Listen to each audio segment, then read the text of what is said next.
নির্বাচন নিয়ে চলমান তদন্ত এবং একের পর এক পরিচালকের পদত্যাগের মাঝেই আজ ক্রিকেট বোর্ডের সভা। বিপিএল নিয়ে ক্লাবের সঙ্গে আলোচনা 8 এপ্রিল, দ্রুতই সমাধানের আশা। খেলাকে আসলে খেলা হিসেবে দেখা উচিত, এখানে কোনো ধরনের পলিটিক্যাল কোনো ইস্যুকে আসলে কখনো নিয়ে আসা উচিত না। অনূর্ধ্ব 20 সাফে লাল সবুজের বিজয় কেতন উড়িয়ে আজ ফিরছেন বাংলার যুবরা। দেশের জনগণকে ট্রফি উৎসর্গ ফুটবলারদের সংবর্ধনার পরিকল্পনা মন্ত্রণালয়ে দেওয়া হবে আর্থিক।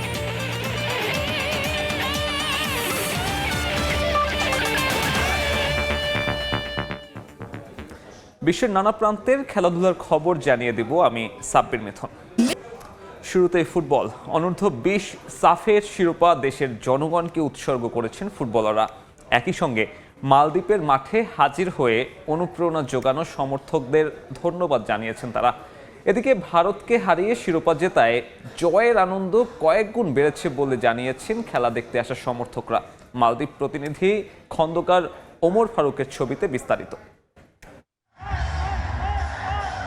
এমন উল্লাস তো শুধু চ্যাম্পিয়নদের মানায়। টানা দ্বিতীয় সাফের শিরোপা জেতায় আনন্দে আত্মহারা বাংলাদেশের যুবারা। আর যেখানে প্রতিপক্ষ ভারত, সেখানে জয়ের আনন্দ বেড়ে যায় কয়েক গুণ। শিরোপা নিয়ে বনু উল্লাস করলেও বাংলাদেশের ফুটবলাররা ভুলে যাননি মালে জাতীয় স্টেডিয়ামে তাদের নিয়ে গলা ফাটানো সমর্থকদের কথা। শিরোপা উদযাপন শেষে তাই কৃতজ্ঞতা প্রকাশ করেছেন মালদ্বীপের প্রবাসী সমর্থকদের কাছে। সেই সঙ্গে সাফের এই শিরোপা দেশবাসীর জন্য উৎসর্গ করেছেন ফুটবলাররা। এখানে যারা বাংলাদেশি প্রবাসী বাইরে আসছে সবাইকে আমি অনেক অনেক থ্যাংক ইউ, ধন্যবাদ জানাই। আপনারা আমাদেরকে অনেক সাপোর্ট দিয়েছে। ওদের থেকে ট্রফি ছিনিয়ে আনছি, এটাই হতে চলছে জব, আর কিচ্ছু না। আলহামদুলিল্লাহ ফুল এফোর্ট দিছি মাঠে, আমার টিমমেট সবাই অনেক ভালো করছে। জয় আমরা পুরো দেশবাসীকে উৎসর্গ করলাম, আলহামদুলিল্লাহ। এমন জয়ের পর উচ্ছ্বসিত এবারের অনূর্ধ্ব 20 সাফের বাংলাদেশের জয়ের নায়ক রোনান সুলিভান। আর নাতির খেলা দেখতে মালদ্বীপে হাজির তার নানি সুলতানা আলম। রোনান ও ডেকলান সুলিভানকে সমর্থন দেওয়ার জন্য সবাইকে ধন্যবাদ জানিয়েছেন তিনি। তারা যে এরকম সাপোর্ট দিচ্ছেন আমার নাতিদের, আর ওদেরকে যে আমাদের দেশে আসতে দিয়েছেন, ওদেরকে নিজের মতো নিয়েছেন আর কি। Great group of guys, happy to be here. Thanks for the fans for showing up. That's all I got to say. Greatness, baby, greatness. Can't beat greatness. আর এই জয়ের বড় একটা অংশ জুড়ে আছে মালদ্বীপে থাকা বাংলাদেশি সমর্থকরা। ভারতকে হারিয়ে শিরোপা জেতায় তাদের আনন্দ বেড়ে গেছে কয়েক গুণ। আমাদের বাংলাদেশের যে খেলোয়াড়, তারা প্রথম থেকেই খুব সুন্দরভাবে খেলা খেলছে। আজকে আমরা ইন্ডিয়ার সাথে খেলা দেখে আমাদের অনেক ভালো লাগছে। হারাইছি, আমরা ওয়ার্ল্ড কাপ জিতে গেছি। এর আগে 2024 সালে নেপালকে 4-1 গোলে উড়িয়ে দিয়ে সাফ অনূর্ধ্ব 20-এর শিরোপা জিতেছিল বাংলাদেশ। সময় সংবাদ, মালদ্বীপ। অনূর্ধ্ব 20 সাফ জয়ী দলকে অভিনন্দন জানিয়েছেন যুব ক্রীড়া প্রতিমন্ত্রী আমিনুল হক। শিরোপা জয়ী দলের জন্য দিয়েছেন আর্থিক পুরস্কারের ঘোষণা। বিমানবন্দরে মার্ক কক্সের দলকে অভ্যর্থনা জানাবেন প্রতিমন্ত্রী। এছাড়া ছাদ খোলা বাসে দলকে সংবর্ধনা দেওয়ার আলোচনা চলছে বলেও জানান তিনি।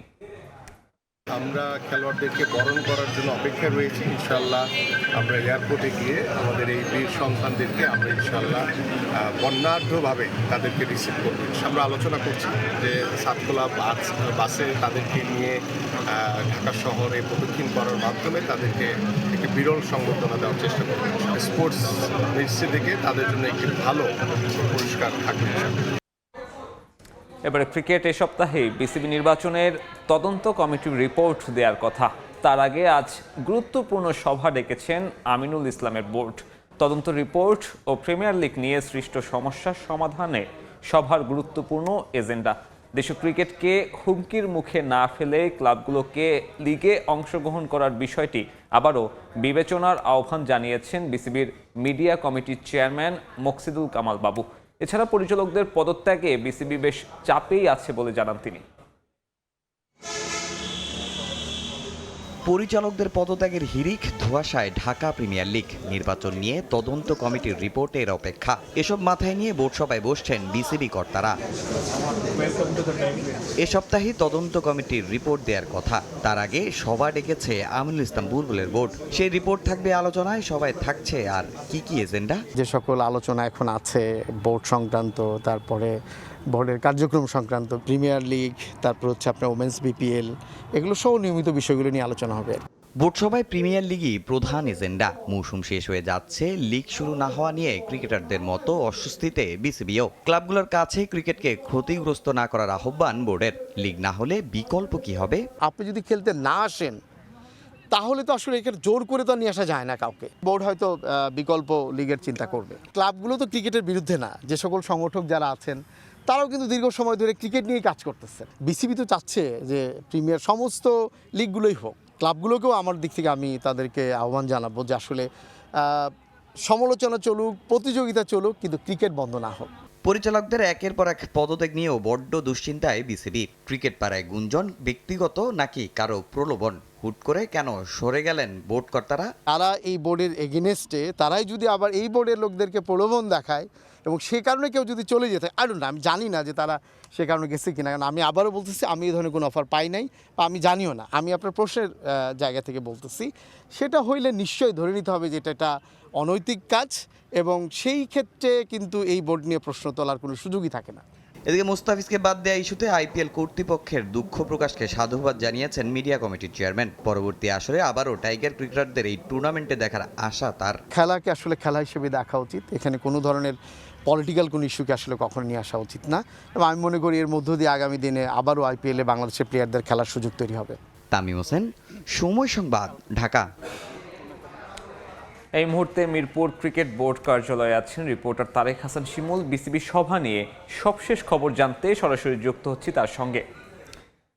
শিমুল, আমিনুল ইসলামের বোর্ড নির্বাচিত হওয়ার পরে যে কয়েকটি আসলে বোর্ড মিটিং করেছে, তার মাঝে আজকের যে মিটিংটি অনুষ্ঠিত হতে যাচ্ছে সেটি কিন্তু বেশ গুরুত্বপূর্ণ নানা কারণে। সেটি তার বড় কারণটি যদি বলি, সেটি হচ্ছে তদন্ত কমিটির একটি রিপোর্ট কিন্তু আমিনুল ইসলামের মাথায় কিন্তু ঘুরপাক খাচ্ছে। কারণ এই বিসিবি নির্বাচনে স্বচ্ছতা নিয়ে একটি তদন্ত কমিটি করা হয়েছে, এবং সেই তদন্ত কমিটি হয়তো বা আমরা যতটুকু জানি যে আগামীকাল কিংবা সেটা সময়টা 9 তারিখ পর্যন্ত রয়েছে, হয়তো বা আমরা যতটুকু শুনতে পাচ্ছি আগামীকাল বা তার পর দিনের মধ্যে হচ্ছে কমিটিটি রিপোর্ট দিয়ে দেবে, এবং সেই রিপোর্টের উপর ভিত্তি করেই মূলত কিন্তু এই বোর্ডের ভবিষ্যৎ নির্ধারণ করা হবে। এবং যে কারণে তড়িঘড়ি করে শনিবার দিনেই কিন্তু বোর্ড মিটিংটি ডাকা হয়েছে। পাশাপাশি এখানে আরও বেশ কিছু চলমান কার্যক্রমের বিষয় কিন্তু উত্থাপিত হবে। তার মাঝে রয়েছে নিউজিল্যান্ডের বিপক্ষে সিরিজ, তারপরে নারী বিপিএল অনুষ্ঠিত হওয়ার কথা রয়েছে, সেই বিষয়গুলোটা নিয়েও আলোচিত হবে। তবে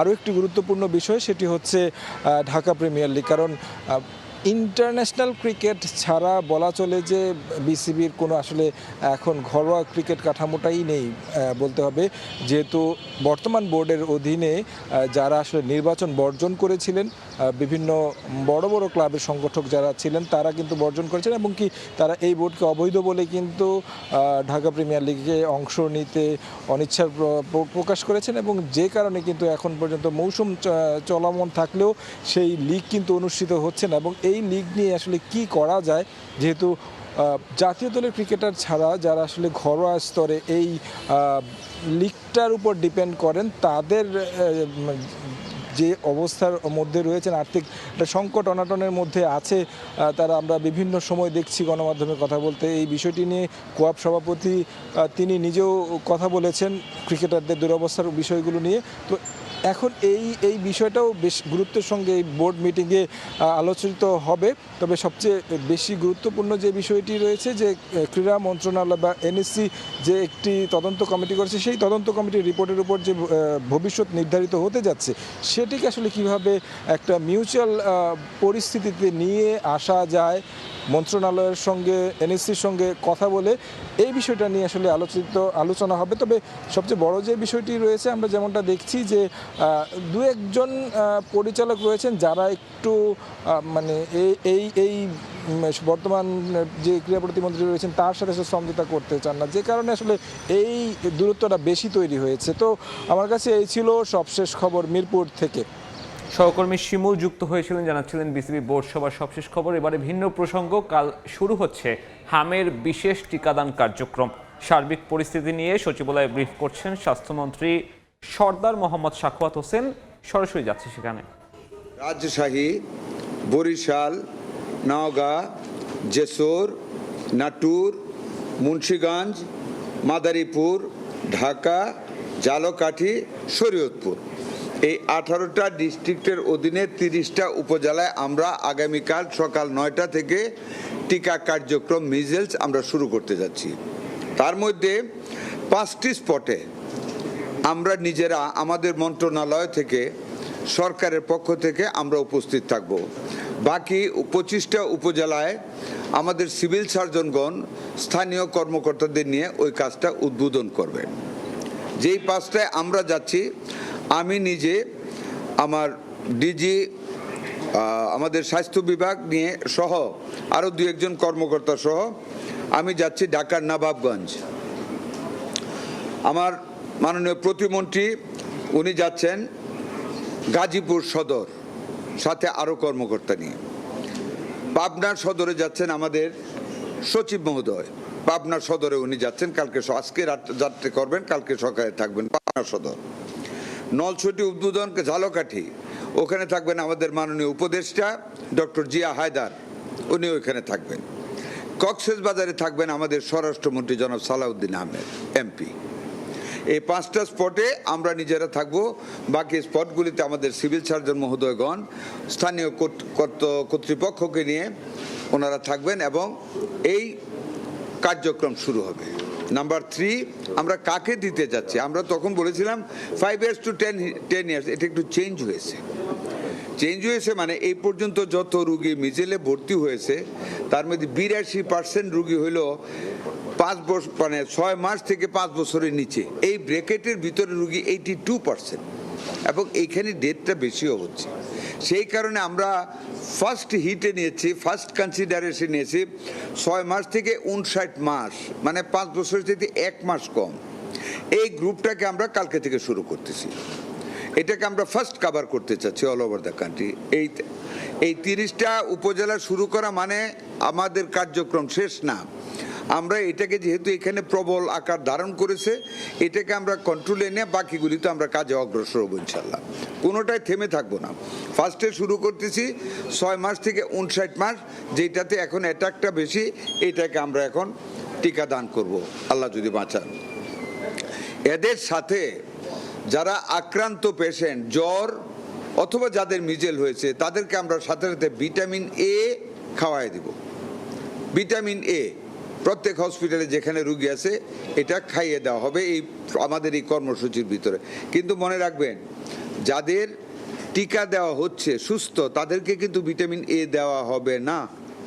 আবার বলি, যারা অসুস্থ, হাম আক্রমণ হয়েছে অথবা জ্বর হয়েছে, হামের সম্ভাবনা আছে, শুধু আক্রান্ত চিকিৎসাধীন রুগীদেরকে ভিটামিন এ দেওয়া হবে। যাদেরকে এর বাইরে অসুস্থ না কিন্তু আমরা টিকা দিচ্ছি, তাদেরকে ভিটামিন এ দেওয়া হবে না।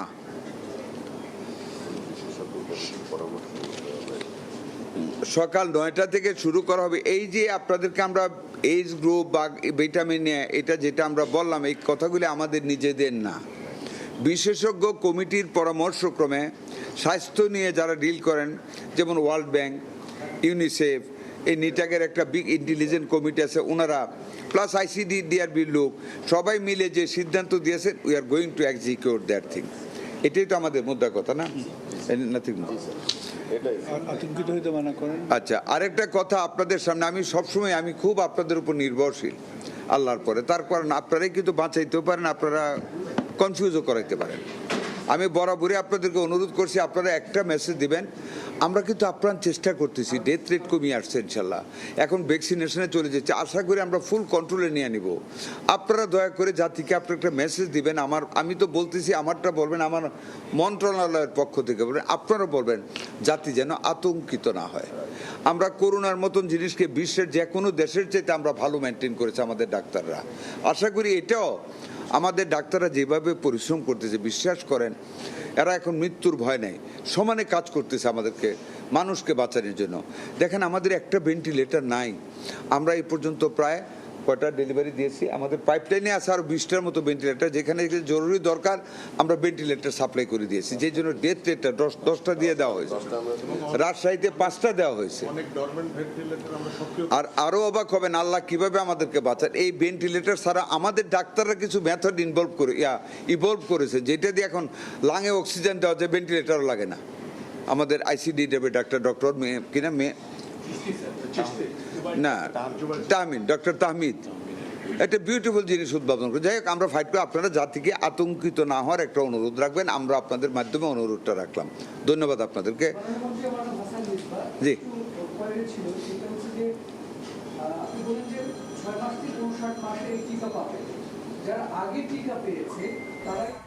হামের বিশেষ টিকাদান কার্যক্রম নিয়ে ব্রিফিং করছিলেন স্বাস্থ্যমন্ত্রী সর্দার মোহাম্মদ সাখাওয়াত হোসেন। দেখছেন খেলার সময়, সঙ্গে থাকুন। শহরের ব্যস্ত নগরীতে চাইলেই পারবেন রোমাঞ্চকর অভিজ্ঞতা নেওয়ার সুযোগ। শিখতে পারেন তীর ধনুকের খেলা, আর্চারি কিংবা ঘোড়ার পিঠে সওয়ারি। রাজধানীর 100 ফিটে এই দুয়ের সংমিশ্রণে গড়ে তোলা হয়েছে বাংলাদেশ ইকুয়েস্ট্রিয়ান ক্লাব, যার অধীনে পরিচালিত হচ্ছে স্পাইডার আর্চারি ট্রেনিং একাডেমি। পেশাদার কোচের অধীনে রয়েছে অনুশীলনের সব সুযোগ সুবিধা। আরব্য রজনীর উপন্যাসে বুঁদ হয়ে প্রেমে পড়েছেন তীর ধনুকের, কিংবা নিতে চান ঘোড়ায় চড়ার রোমাঞ্চকর অভিজ্ঞতা। রাজধানী ঢাকাতেই এই দুয়ের সংমিশ্রণে গড়ে তোলা হয়েছে বাংলাদেশ ইকুয়েস্ট্রিয়ান ক্লাব, যেখানে পেশাদার আর্চারি শেখার সুযোগ তৈরি করেছে স্পাইডার আর্চারি ট্রেনিং একাডেমি। রাজধানীর 100 ফিটের সানভ্যালি আবাসিকে এমন অভিনব উদ্যোগ নিয়েছেন তাহিয়া ইসলাম, ইশফাক হোসেনের মতো কয়েকজন উদ্যোক্তা। সারাও মিলছে। রোমাঞ্চকর অভিজ্ঞতা যাদের পছন্দ, তাদের কাছে জনপ্রিয় হচ্ছে এমন অভিনব উদ্যোগ। All the young stars who are interested in participating in national and international archery, or who are interested to participate in the Olympics, they're most welcome to our training academy, and they can play for the country and represent the country in a very beautiful way. ছোট বাচ্চারা, বড়রা যারা আর কি একটু রিক্রিয়েশনালিও খেলতে চায়, আবার যারা একটু ন্যাশনাল ইন্টারন্যাশনাল লেভেলে প্রতিদ্বন্দ্বিতা করতে চায়, তাদের জন্য যাতে এরকম ফ্যাসিলিটিস থাকবে, ওরকম একটা ব্যবস্থা হবে। শখের বশে কিংবা পেশাদার হিসেবে চাইলেই নিজেকে গড়ে তুলতে পারেন আর্চার হিসেবে। আর্চারি ফেডারেশনের সহায়তায় পেশাদার কোচের অধীনে আছে সব সুযোগ সুবিধা। যদি আপনার ফিজিক্যাল ফিটনেস ভালো থাকে, আপনি 50-এর পর্যায়ে অলিম্পিক করতে পারবেন যদি আপনি খেলতে পারেন। এই জন্য আমি সবাইকে বলবো যে আর্চারিতে আসলে জয়েন করার জন্য। যদিও পেশাদারিত্বের বাইরে শখের বশে অনেকেই এখানে আসছেন রোমাঞ্চকর অভিজ্ঞতা নিতে। ব্যস্ত নগরীতে পরিবার কিংবা বন্ধুদের নিয়ে ভালো সময় কাটাতে স্পাইডার আর্চারি ট্রেনিং একাডেমি হতে পারে আপনার পছন্দের গন্তব্য। আর্চারি বলেন, হর্স রাইডিং বলেন, ইকুয়েস্ট্রিয়ান বলেন, এইসব এরকম টাইপের ডাইভার্সিফিকেশন আমাদের আউটডোর অ্যাক্টিভিটিসে আমাদের আরও দরকার। তো এখানে যারা উদ্যোক্তা এটার, আমি ওনাদেরকে সবার আগে কনগ্রাচুলেট করবো যে এরকম একটা অভিজ্ঞতা করার অপরচুনিটি আমাদের সবাইকে দিচ্ছে। This is something I've looked forward to my whole life. I think এখন আমি বাবা মাকে বলতে পারবো যে আমি একটা ওয়ার্থওয়াইল কিছু করছি। And to my message to all the young people out there would be get your children to archery. আর্চারির পাশাপাশি ঘোড়ার পিঠে সওয়ারিও জনপ্রিয়তা পাচ্ছে প্রতিনিয়ত। ঢাকার এই ব্যস্ত নগরীতে যদি আপনি স্বাচ্ছন্দ্যে একটু আর্চারি শিখতে চান, সেই সাথে এই ঘোড়ার সঙ্গে একান্ত সময় কাটানোর সুযোগ চান, তাহলে আপনার জন্য আদর্শ জায়গা হতে পারে এই স্পাইডার আর্চারি ট্রেনিং একাডেমি, যেখানে আসলে 1-এর ভিতরে 2 এবং স্বাচ্ছন্দ্যে একটা মনোমুগ্ধকর সময় কাটানোর সুযোগ এখানেই পাওয়া যাবে। সাব্বির মিথুন, সময় সংবাদ, ঢাকা। ঢাকা প্রিমিয়ার লিগ নিয়ে অবশেষে নড়ে চড়ে বসল ক্রিকেট বোর্ড। 8 এপ্রিল ক্লাবগুলোর সঙ্গে আলোচনায় বসতে চায় বিসিবি। দ্রুতই এ বিষয়ে সমাধানের আশা মোহাম্মদ আশরাফুলের। যদিও এমন পরিস্থিতির জন্য বোর্ডের কোনো দায় দেখেন না জাতীয় দলের এই ব্যাটিং কোচ। প্রয়োজনে ক্রীড়া প্রতিমন্ত্রীর মধ্যস্থতাও আশা করেন আশরাফুল। ঢাকা প্রিমিয়ার লিগ নিয়ে কোনো সাড়া শব্দ ছিল না নীতি নির্ধারকদের। অনেক খেলোয়াড়ের জীবন জীবিকা নির্ভর করে যে আসরের ওপর। ক্রিকেট বোর্ড ও ক্লাবগুলোর দ্বন্দ্বে সেই ডিপিএল নিয়ে রাজ্যের অনিশ্চয়তা। যে কোনো মূল্যে আসর শুরুর আকুতি প্লেয়ারদের কণ্ঠে। অবশেষে সেই আকুতি কিছুটা কানে তুলেছে বিসিবি। নীরবতা ভেঙেছে লিগ নিয়ে। আগামী 8 এপ্রিল ক্লাব ও স্টেক হোল্ডারদের সঙ্গে বসে সূচিসহ যাবতীয় বিষয়ে সিদ্ধান্ত নেওয়া হবে বলে এক বিজ্ঞপ্তিতে জানিয়েছে দেশের ক্রিকেটের নিয়ন্ত্রক সংস্থা। অবশ্যই খারাপ লাগছে যে এখানে কিন্তু বোর্ডের কোনো হাত নেই। বোর্ড কিন্তু সব কিছু রেডি, যে তারা মাঠ রেডি, আম্পায়ার রেডি, বল রেডি, সব কিছু রেডি, কিন্তু ক্লাব যদি না খেলতে চায় ওইখানে কিন্তু আসলে বোর্ডের কিছু করার থাকে না। দায়িত্ব নেয়ার পর থেকে বেশ তৎপর যুব ও ক্রীড়া প্রতিমন্ত্রী আমিনুল হক। ঢাকা লিগের বিষয়েও তার মধ্যস্থতা আশা করছেন আশরাফুল। অবশ্যই ক্রীড়ামন্ত্রী আমিনুল ভাই এটা সকল ফেডারেশনের সাথে বসে আমার মনে হয় যে কীভাবে সুন্দর মতন রান করা যায়, যে ক্লাবের জন্য ওয়েট না করে যেন ফেডারেশন 6টা মাস ক্রিকেট খেলতে পারে। যদিও বোর্ড আলোচনার ব্যাপারে আশাবাদী হলেও রয়ে গেছে প্রশ্ন। এর আগে নানাবিধ আলোচনার পরও প্রথম ও দ্বিতীয় বিভাগ লিগ করতে হয়েছে গোজামিল দিয়ে। এবার প্রিমিয়ার লিগ নিয়ে আলোচনা আদৌ ফলপ্রসূ হবে? বর্তমান বোর্ডের বৈধতা নিয়েই যে প্রশ্ন রয়েছে ক্লাবগুলোর বড় একটা অংশের। মাকসুম আলম খান, সময় সংবাদ, ঢাকা। খেলার সময় শীর্ষ সংবাদগুলো জানিয়ে দিচ্ছে আরেকবার। নির্বাচন নিয়ে চলমান তদন্ত এবং একের পর এক পরিচালকের পদত্যাগের মাঝেই আজ ক্রিকেট বোর্ডের সভা। ডিপিএল নিয়ে ক্লাবের সঙ্গে আলোচনা 8 এপ্রিল, দ্রুতই সমাধানের আশা। খেলাকে আসলে খেলা হিসেবে দেখা উচিত, এখানে কোনো ধরনের পলিটিক্যাল কোনো ইস্যুকে আসলে কখনো নিয়ে আসা উচিত না। অনূর্ধ্ব 20 সাফে লাল সবুজের বিজয় কেতন উড়িয়ে আজ ফিরছেন বাংলার যুবরা। দেশের জনগণকে ট্রফি উৎসর্গ ফুটবলারদের ছাদ খোলা বাসে সংবর্ধনা দেবে বাফুফে।